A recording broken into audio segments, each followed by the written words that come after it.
ಎಲ್ರಿಗೂ ನಮಸ್ಕಾರ ಹಾಗೂ ಓನ್ಲಿ ಮ್ಯಾಥ್ಸ್ ಯೂಟ್ಯೂಬ್ ಚಾನಲ್ ಕಡೆಯಿಂದ ತಮ್ಮೆಲ್ಲರಿಗೂ ಕೂಡ ಸ್ವಾಗತ ಸುಸ್ವಾಗತ. ಸೊ ನಾವಿವತ್ತು ಏನು ಡಿಸ್ಕಸ್ ಮಾಡ್ತಾ ಇದ್ದೀವಿ ಅಂದರೆ ಕ್ಲಾಸ್ 12 ಫಾರ್ CBSE ಬೋರ್ಡ್ 2024 ಅಂದರೆ ಲಾಸ್ಟ್ ಇಯರಲ್ಲಿ ಕೇಳಿರುವಂತಹ ಒಂದು ಕ್ವಶನ್ ಇದು. It is asked for 5 mark question ಇದು. ಸೊ ಲಾಸ್ಟ್ ಇಯರ್ 2024 ಕೇಳಿರೋ question. So very important question from the chapter 3-dimensional geometry. So 3-dimensional geometry ಇಂದ ಈ ರೀತಿ ಒಂದು ಕ್ವಶನ್ ಕೇಳಬಹುದು. ಯಾವ ರೀತಿ ಕ್ವಶನ್ಸ್ ಕೇಳಬಹುದು ನೋಡಿ, ಮೂರು ಇಂಪಾರ್ಟೆಂಟ್ ಟೈಪ್ಸ್ ಆಫ್ ಕ್ವಶನ್ಸ್ ಅನ್ನ ಕೇಳಬಹುದು. ಒಂದು ಫಸ್ಟ್ ಒನ್ ಯಾವುದು ಅಂದ್ರೆ distance between two skew lines ಕೇಳಬಹುದು, or the point of intersection of two lines ಕೇಳಬಹುದು, or the foot of the perpendicular ಕೇಳ್ಬೋದು. ಈ ಮೂರರಲ್ಲಿ ಯಾವುದಾದ್ರೂ ಒಂದನ್ನು ಆಸ್ ಅ 5 ಮಾರ್ಕ್ ಕ್ವಶನ್ ಆಗಿ CBSE ಬೋರ್ಡ್ ಎಕ್ಸಾಮಿನೇಷನ್ನಲ್ಲಿ ನಿಮಗೆ ಈ ಕ್ವಶನನ್ನು ಈ ರೀತಿ ಕ್ವಶನ್ಸ್ಗಳನ್ನು ಕೇಳಬಹುದು.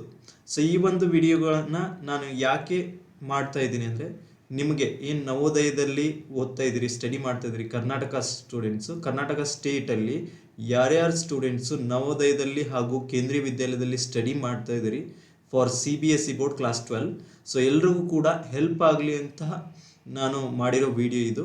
ಸೊ ನೀವು ಕೂಡ ನಿಮಗೆ ಇಷ್ಟ ಆಗಿದ್ರೆ ಈ ವಿಡಿಯೋ ಲೈಕ್ ಮಾಡಿ, ಹಾಗೆ ನಿಮ್ಮ ಫ್ರೆಂಡ್ಸ್ಗೂ ಕೂಡ ಶೇರ್ ಮಾಡಿ ಅಂತ ಹೇಳ್ತಾ ಈ ಕ್ಲಾಸನ್ನು ನಾವು ಇವತ್ತು ಸ್ಟಾರ್ಟ್ ಮಾಡೋಣ. ನೋಡಿ, ಇಲ್ಲಿ question number 33. So 5 mark question it is in the question paper. Find the equation of the line which bisects the line segment joining the points A with the coordinates 2, 3, 4 and with the B with the coordinates 4, 5, 8 and is perpendicular to the lines. So ಇವೆರಡು ಲೈನ್ಸ್ಗೆ perpendicular ಇದೆ, ಹಾಗೇನೆ ಇದನ್ನ bisect ಮಾಡ್ತಾ ಇದೆ ಅಂದರೆ ನೋಡಿ, ಈಗ ಇಲ್ಲೊಂದು ಪಾಯಿಂಟ್ A ಇದೆ, ಇಲ್ಲೊಂದು ಪಾಯಿಂಟ್ B ಇದೆ. ಸೊ ಇದನ್ನ ಬೈಸೆಕ್ಟ್ ಮಾಡ್ತಾ ಇದೆ ಅಂದರೆ this, if I take this point as A, this point as B, there exists another point C which is the midpoint of AB. So ನಾವೇನು ಮಾಡಬೇಕು, ಮಿಡ್ ಪಾಯಿಂಟ್ ಅನ್ನು ಫೈಂಡ್ ಔಟ್ ಮಾಡಬೇಕು. So x, y, z will be equal to what? Will be equal to x1 plus x2 divided by 2. Next y1 plus y2 divided by 2. Next z1 plus z2 divided by 2 students, divided by 2. This is what? This is the midpoint formula students which we have learnt in class 11. So ಇಲ್ಲಿ name ಮಾಡ್ಕೊಂಡ್ಬಿಡೋಣ. This is x1, y1, z1. Next x2, y2, z2 alva students. So put the values there. x1 is 2 plus x2 is 4 divided by 2. Next y1 is 3 illide, y1 is 3 and y2 is 5 divided by 2. Next 4, z1 is 4. Next z2 is plus z2 is 8 divided by 2, which is equal to 4 plus 2 6 by 2 is 3, 5 plus 3 is 8 by 2 is 4. Next 8 plus 4 12 by 2 is 6. So we got a point here which the line is passing through. ಏನಾಗುತ್ತೆ ಅಂದರೆ, ಈಗ line equation of the line find out ಮಾಡಬೇಕಲ್ವಾ, ಆ line ಈ ಪಾಯಿಂಟಿಂದ pass ಆಗೋಗುತ್ತೆ. Next ಯಾವುದಕ್ಕೆ perpendicular, ಯಾವುದಕ್ಕೆ ಪ್ಯಾರಲಲ್ ಇರುತ್ತೆ ಕೊಟ್ಟಿದ್ದಾರೆ ನೋಡಿ. ಓಕೆ, ಪರ್ಪೆಂಡಿಕ್ಯುಲರ್ ಇರುತ್ತೆ ಕೊಟ್ಟಿದ್ದಾರೆ. Is perpendicular to the lines, these two lines, ಈ ಎರಡು ಲೈನ್ಗೆ this is L1 and this is L2. The line is perpendicular to both L1 and L2. ಈಗ ಇದರಲ್ಲಿ ಎರಡು ವೆಕ್ಟರ್ಸ್ ಇದೆ, ಒಂದು R1 ಇನ್ನೊಂದು R2. There are two vectors here, R1 ನೋಡಿ ಇಲ್ಲಿ ನಾನು R1 ಬರ್ಕೊಳ್ತೇನೆ. R1 is what? 3i minus 16j cap plus 7k cap plus 7k cap. Next R2, another vector R2. R2 is what? ನೀವು ಹೇಳ್ತೀರಿ. So 3i cap plus 8j cap minus 5k cap. ಈಗ there is another vector R. We have to find another vector R which is perpendicular to both the vectors R1 and R2. ಅದನ್ನು ಹೇಗೆ find out ಮಾಡ್ಬೋದು? Cross product ಅನ್ನ find out ಮಾಡಬೇಕು. R1 cross R2 ನ find out ಮಾಡಿದ್ರೆ we will get a vector R which is perpendicular to both the vectors. So ಯಾವುದೇ ಒಂದು vector ಅನ್ನ ಕೇಳಿದ್ರೆ which is perpendicular to both the vectors, we have to find their cross product. ಬನ್ನಿ ಹಾಗಾದ್ರೆ cross product ಅನ್ನ find out ಮಾಡೋಣ. Vector R1 cross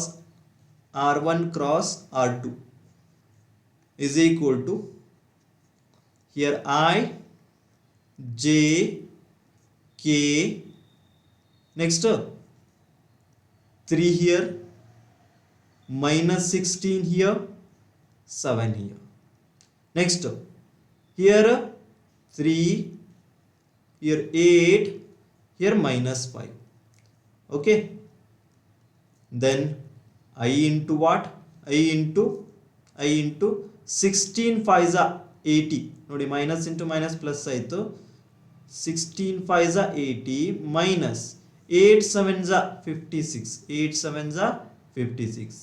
next minus J ಬರುತ್ತೆ, ಇಲ್ಲಿ plus minus plus,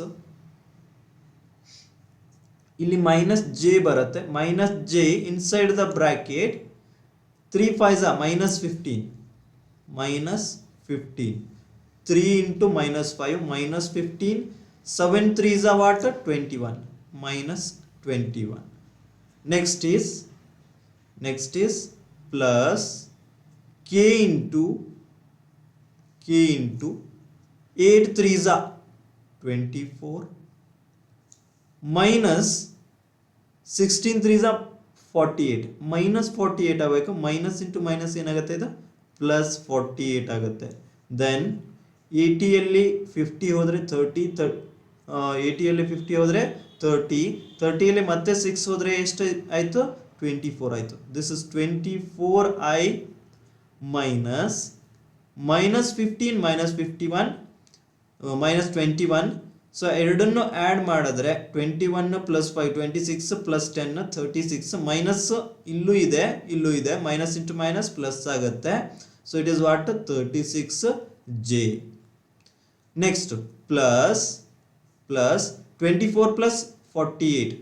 24 plus 48 48 plus 4 52 52 62 72. So 72 is the right answer. So 72 k cap. This is what? This is a vector which is perpendicular to both the vectors. The vector which is perpendicular to both the vectors. ನೋಡಿ ಇಲ್ಲಿ ಇದರಲ್ಲಿ ಏನು common ಇದೆ? 12 common ಇದೆ ಅಲ್ವಾ?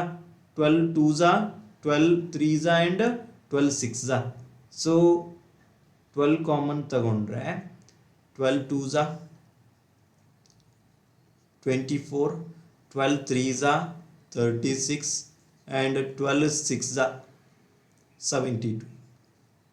Okay students, so we got the vector R which is perpendicular to both the vectors R1 and R2. That is what? 2i plus 3j plus 6k. Okay, then we know the theorem 1 is what? The theorem is equation of a line which is passing through a given point x1 y1 z1 and parallel to the vector R, parallel to a vector. The equation of the line is given by L is equal to what? L is equal to x minus x1 divided by A is equal to y minus y1 divided by B is equal to z minus z1 divided by C is equal to lambda. So this is what the equation of a line in Cartesian form. One ವೇಳೆ ಏನಾದರೂ vector ಫಾರ್ಮಲ್ಲಿ ಕೇಳಿದ್ರೆ vector R is equal to A plus lambda B. A plus lambda B. Okay, where this is the lambda B. Okay, this is the lambda B.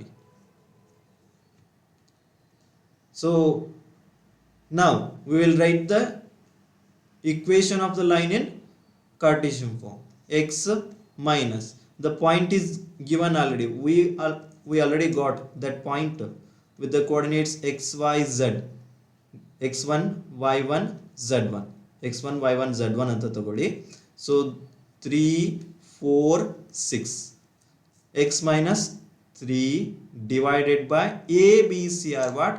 Here the direction ratios of this vector. Direction ratios of this vector. So x minus 3 divided by 2 is equal to y minus y1 4 divided by 3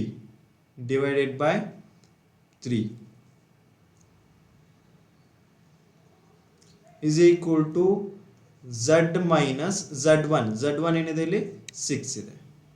6 divided by 6 which is equal to lambda is the required equation of the line students. So ಇಷ್ಟನ್ನ ನೀವು solve ಮಾಡಿದ್ರೆ you will get completely full marks, that is 5 out of 5 students. So ಇದೇ ಥರದ ಕ್ವಶನ್ಸ್ಗಳನ್ನು ನಾನು ತೊಗೊಂಡು ಬರ್ತಾ ಇದ್ದೀನಿ ನಿಮಗೋಸ್ಕರ. Next ವೀಡಿಯೋಸ್ಗಳಲ್ಲಿ upload ಮಾಡ್ತಾ ಇರ್ತೀನಿ ನಾನು. ಇದೇ ಥರ CBSEಗೆ ಹೆಲ್ಪ್ ಆಗೋ ಥರ ಆ್ಯಂಡ್ ಸ್ಟೇಟ್ ಬೋರ್ಡ್ ಎಕ್ಸಾಮ್ ಬರಿತಾ ಇದೆ, CBSE ಬೋರ್ಡ್ ಎಕ್ಸಾಮ್ ಬರ್ತಾ ಇದೆ, ನಿಮಗೆಲ್ಲನೂ ಹೆಲ್ಪ್ ಆಗಲಿ ಅಂತ ನಾನು ನೆಕ್ಸ್ಟ್ ವೀಡಿಯೋಸ್ಗಳನ್ನು ಆ್ಯನ್ಯುವಲ್ ಎಕ್ಸಾಮ್ಗೆ ಈಸಿ ಆಗೋ ಹಾಗೆ, ನಿಮಗೆ ಹೆಲ್ಪ್ ಆಗೋ ಹಾಗೆ ವೀಡಿಯೋಸ್ಗಳನ್ನು ಅಪ್ಲೋಡ್ ಮಾಡ್ತೀನಿ ನಾನು.